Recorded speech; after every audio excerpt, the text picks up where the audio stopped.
recognise this? It's the garden that inspired one of the greatest artists of all time. Tonight, we're taking you to the world of the great master himself, Claude Monet.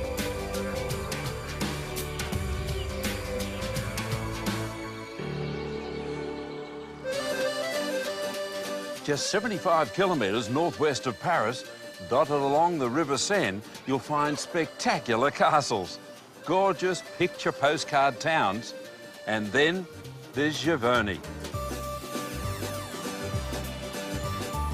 Each year, more than 1 million people visit this tiny village to see where Monet created some of his finest masterpieces.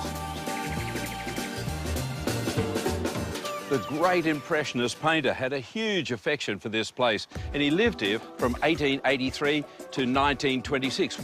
But of course, it was the garden which was his greatest inspiration of all.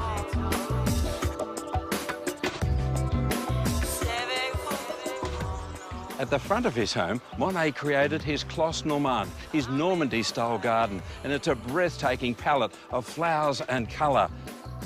The central alley, or spine, is absolutely covered with these spectacular arches, clothed with beautiful climbing roses. At the base, he's planted his favourite flowers, violas, pansies, and most importantly, nasturtiums. And by the end of summer, they would actually close right across the pathway. On either side, there are beautiful flower beds, no less than 38, and they're all arranged rectangularly, as you'd expect, like an artist's paint box of colour. These beds here are all the shades of lemon, lime, orange and yellow, like these beautiful aqualegias or granny's bonnets.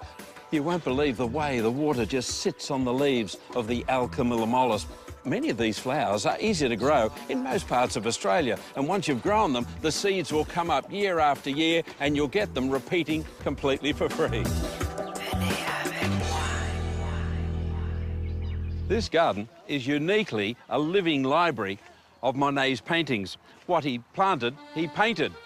And what he painted, they're planting today.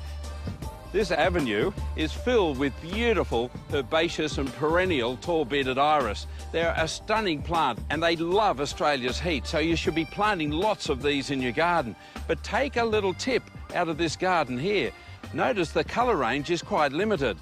Sky blue, a beautiful rich purple, and to lift all the colours, white. To create height, elevation and drama, you'll find climbers right throughout the whole garden. This is Phyllis Bide, a beautiful multicoloured rose. You've got to select vigorous climbers to get this particular display. But of course, it's these standards that he became so famous for. But they're not 1 metre tall, they're 2 metres, really dramatic, but it also enables Monet to underplant with his favourite geraniums. For over 45 years, Monet called these gardens home, and today they fall under the care of a small team of expert gardeners under the direction of head gardener James Priest. You forget your worries when you're looking at a painting of Monet, or you come into this garden and you feel good.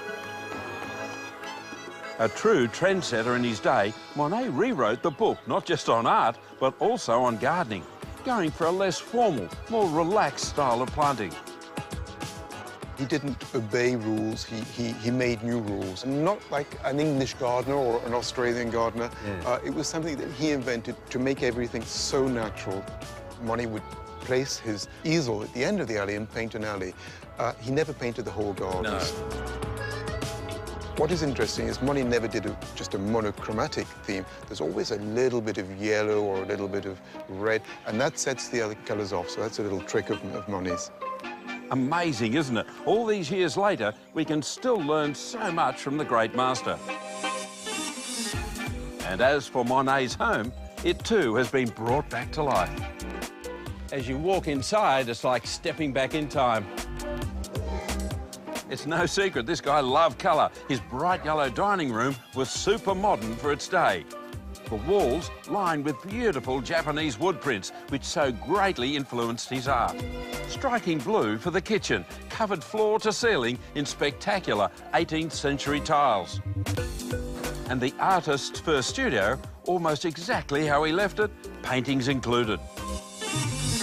Now, they look original, but in fact, they're exact copies.